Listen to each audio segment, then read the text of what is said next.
네, 하나님의 말씀을 봉독하겠습니다. 잠언서 4장 1절. 아들들아, 아비의 훈계를 들으며 명철을 얻기에 주의하라. 6절. 지혜를 버리지 말라. 그가 너를 보호하리라. 그를 사랑하라. 그가 너를 지키리라. 아멘. 읽은 말씀 가지고 자식에 대한 아버지의 소원이라는 제하에서 말씀을 전하면서 함께 은혜를 받고자 합니다. 서울 중앙청 뒤에 효자동이라고 하는 동이 있습니다. 그런데 이 효자동이라는 이름이 지어지기까지는 어느 한 가정에서 효도한 이 효부에 의해서 이 동 이름이 지어지게 되었다고 합니다. 어떤 할아버지가 손자를 이불 밑에 깔아 죽였어요. 그런데 알지를 못했습니다.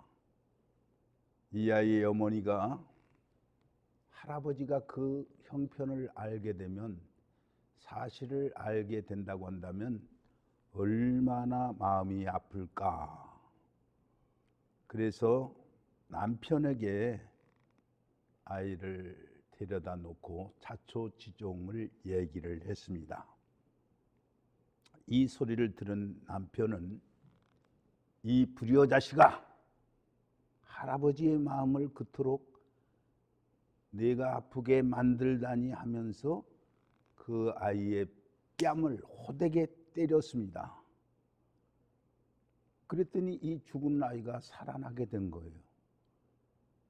이 소문이 입에 입을 타고서 나라의 임금님의 귀에까지 들려져 가지고 그 동네를 효자동이라 이름했다는 그런 얘기입니다.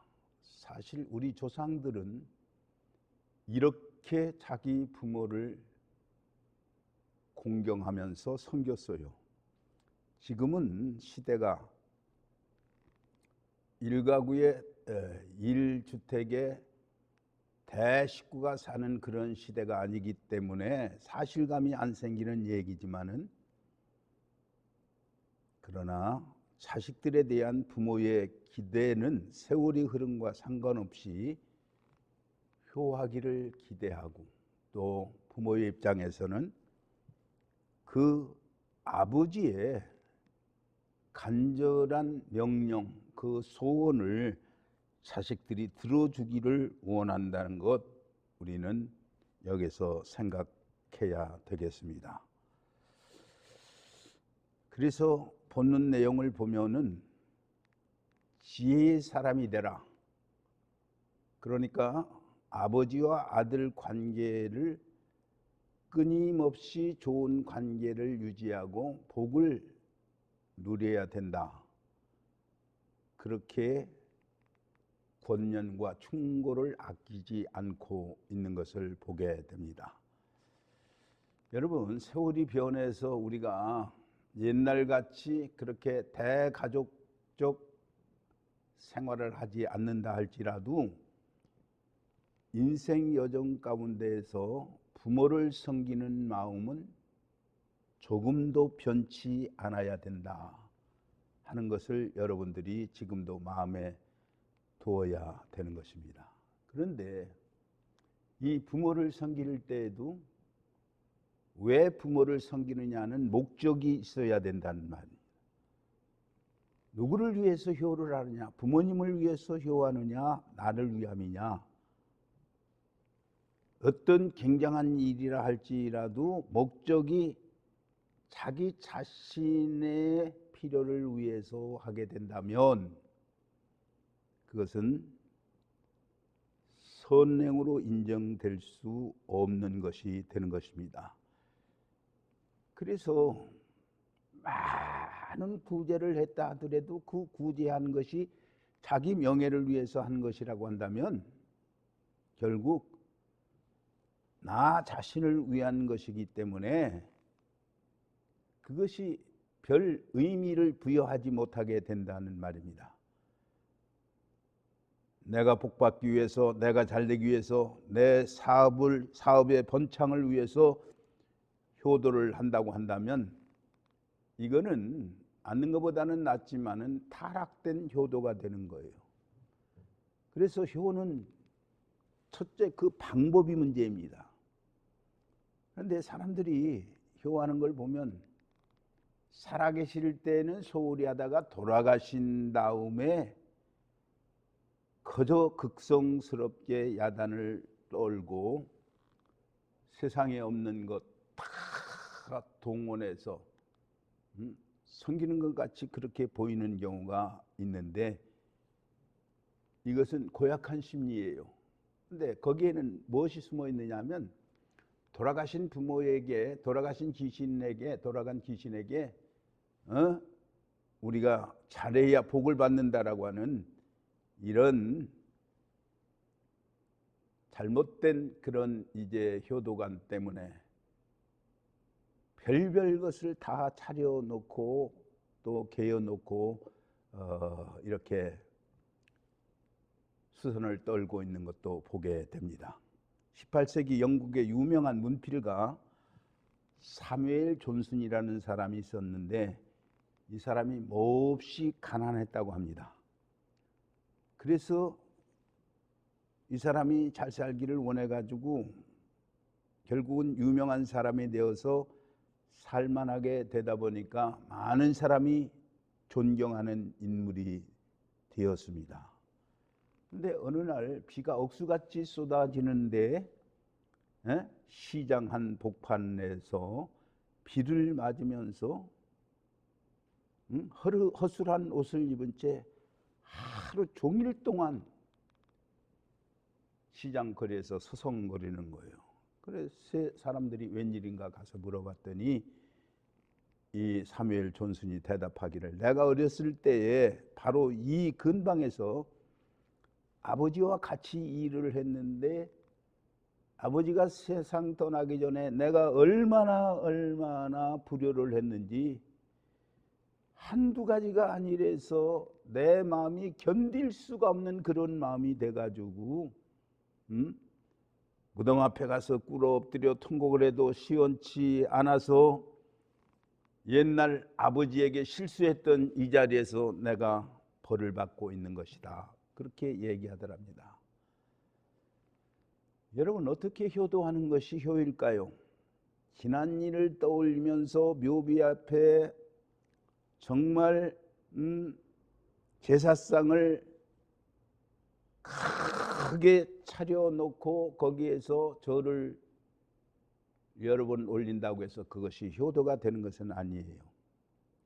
목적이 그릇되고 방법이 미신적인 효도로 발전하지 않도록 해야 되는 겁니다.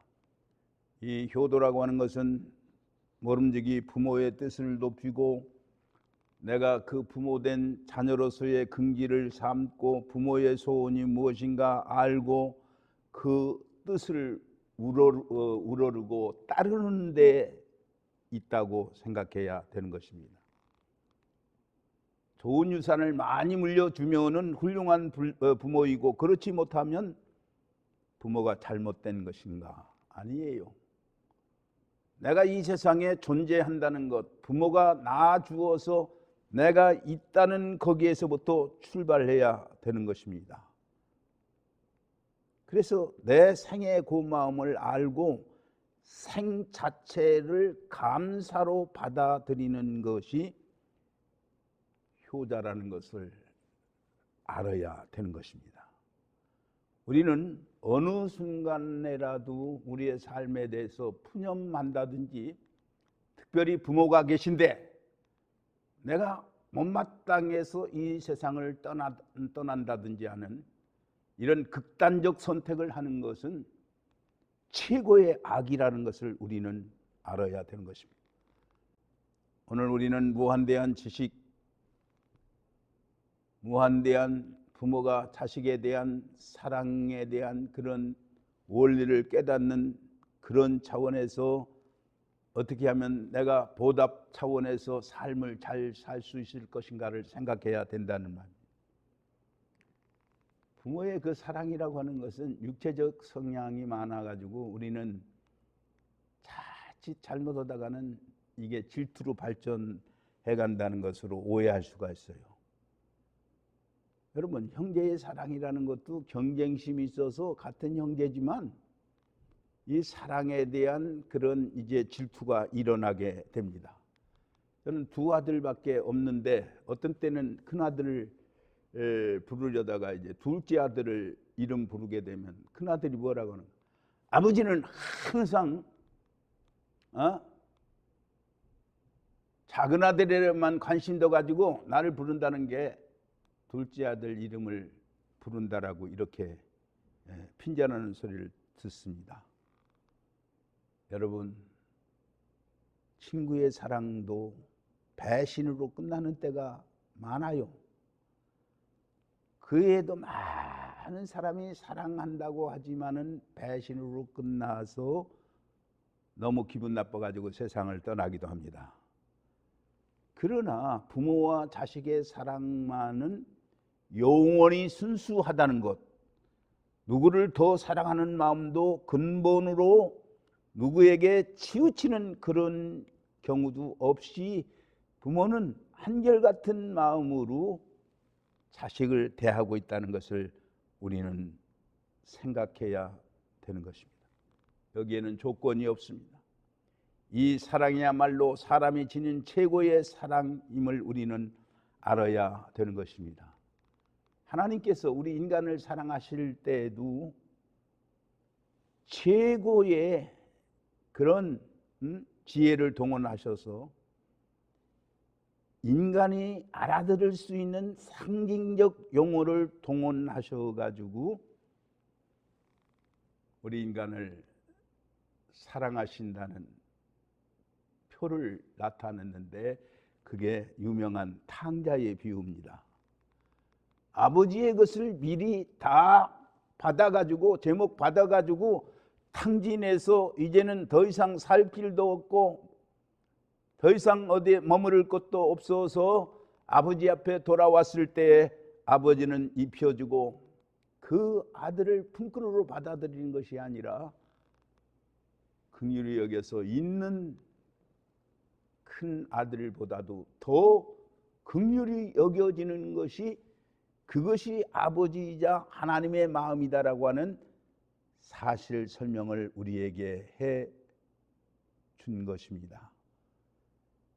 여러분, 자신에 대해서는 후회가 많지만은 인생을 헛되게 살아온 사람이라 하더라도 자식에 대한 마음은 선한 마음이라는 이것을 높이 평가받아야 되는 거예요. 여러분, 세 번째로 말씀을 드리려고 합니다. 인생의 최고의 것은 결국 지혜이기 때문에 이것을 전수하라 지금 말하고 있는 거예요. 다윗은 전쟁도 많이 했고 그러다 보니까 피를 많이 했고 흘렸고 전리품도 많이 가져와서 유대 나라를 건설하고 다윗성을 세웠고 예루살렘 성을 수축했습니다. 위대한 왕이자 장군으로서 명성이 그에게 있었는데 그가 평생을 지나고 나서 깨달은 것이 뭐였느냐 하면 가장 귀한 것은 군사도 아니고 용기도 아니고 황금도 아니고 권세도 아니고 세상 것들 하나도 귀한 것이 아니고 살다 보니까 가장 중요한 것은 지혜가 제일이었다는 것을 깨닫게 된 거예요. 그래서 비로소 그 얻은 지혜를 자녀에게 물려준 거예요. 지혜가 제일이니 지혜를 얻으라. 4절. 이것을 솔로몬 왕이 써놓은 것이에요. 4절에서 6절에 보면 아버지가 내게 가르쳐 이르기를 내 말을 내 마음에 두라 내 명령을 지키라 그리하면 살리라 지혜를 얻으며 명철을 얻으라 내 입의 말을 잊지 말며 어기지 말며 지혜를 버리지 말라. 이렇게 말했어요. 이 지혜라고 하는 것은 나이가 좀 들어야 얻어지는 거예요. 적어도 40, 50은 돼야 이제 얻어지는데 왜 그렇습니까?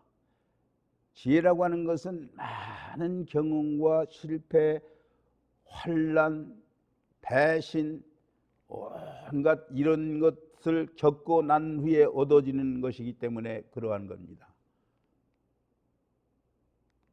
솔로몬은 자기 스스로 경험에서 지혜를 얻은 것이 아니라 아버지인 다윗이 말해주는 그대로 그것을 받아들임으로 인해서 지혜를 논하는 사람이 되었는데 21세의 지혜를 논합니다.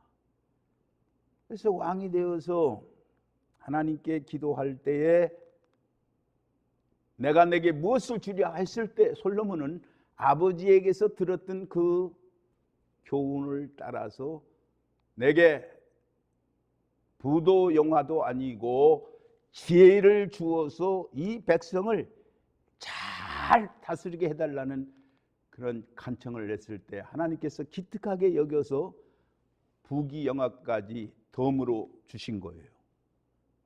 그러면 솔로몬이 지혜를 얻게 된 동기는 무엇이냐?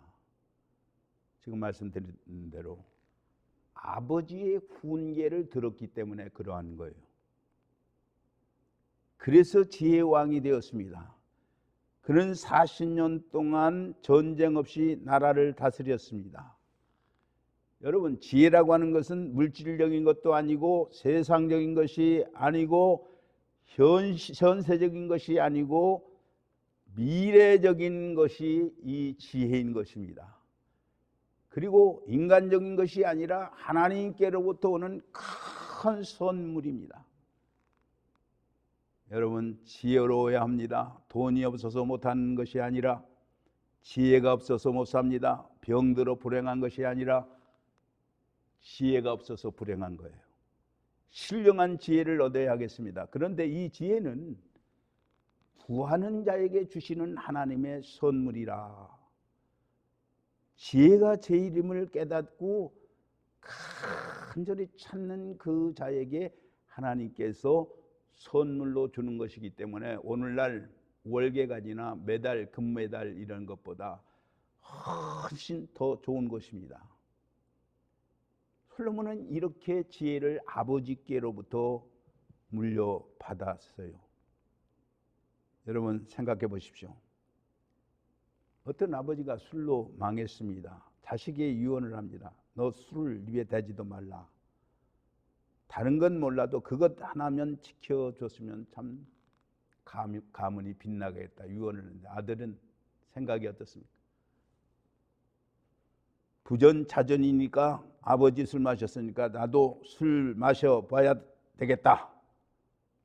그래서 실컷 먹고 살다 보니까 다 망가졌습니다. 그런데 죽으면서 자기 아들에게 또 너 술 먹지 말라고 말한다면 가문대로 망하고 유언은 똑같이 효력 없는 것이 되고 많은 거예요. 여러분, 아버지가 마지막에 지혜로운 말을 했거든. 거기서부터 우리는 시작을 해야 됩니다. 본문은 끊임없이 말씀하고 있습니다. 한 아버지의 소원이 나타나고 있습니다. 지혜 중심의 가치관을 가져라, 얻어라, 지혜를 잊지 말라, 지혜를 사랑하라, 지혜를 높이라. 그렇게 되면 지혜가 너를 영화롭게 하리라 그랬습니다. 잠언 3장 15절 16절에도 보면 지혜는 진주보다 귀하니 너의 사모하는 모든 것으로 이에 비교할 수 없도다. 그 우편선에는 장수가 있고 그 좌편선에는 부귀가 있느니 그 길은 즐거운 길이요 그 척경은 평강이니라. 지혜야말로 복의 근원이라고 가르치고 있는 것을 보게 됩니다. 여러분, 아버지의 소원은 언제나 자식을 위하는 데 있습니다. 내 자신에게는 부끄러움도 있고 뉘우칠 것도 많지만은 자식에게만큼은 선한 것을 물려주고 싶고 의롭고 아름답게 살기를 원하는 것이 부모의 마음입니다. 끝으로 여러분, 어떻게 하면 효도를 행할 수 있겠는가? 여러분, 이 세상에 숨쉬는 사람으로 태어났다면 큰 일은 못하더라도 불효자는 되지 말아야 되는 것입니다. 적어도 부모의 가슴에 못을 박는 사람이 되어서는 아니 된다는 말입니다. 그래서 아버지의 소원은 오직 지혜로운 자가 되어달라. 어떤 지혜입니까? 하나님을 아는 지혜입니다. 우리 인간은 이 세상에 태어나서 사는 목적이 분명해야 되는데 먹든지 마시든지 무엇을 하든지 하나님의 영광을 위해서 살아야 되는 것이 우리 인생의 이 세상의 존재 목적인 거예요. 하나님을 아는 지혜, 영생에 대한 지혜, 거기에 축복이 있고 기업에 약속이 있고 거기에 영광이 있다는 것을 우리는 알아야 됩니다. 그래서 내가 한만 다른 사람보다 공부를 많이 하고 좋은 지위를 얻고 내 권세가 사람들의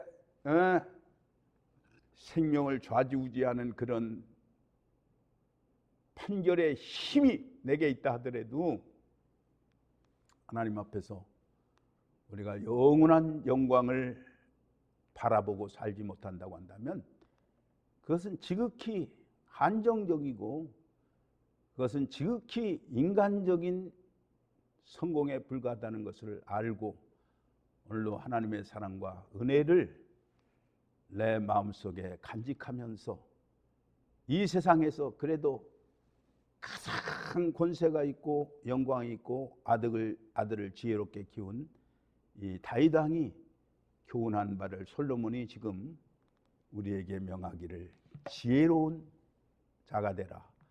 아버지의 그 간절한 소원대로 살라고 명하신 이 진리를 마음에 담고 오늘도 거친 세상에서 지혜롭게 여러분의 인생을 엮어갈 수 있기를 주의 이름으로 기원 드리면서 가름합니다. 감사합니다.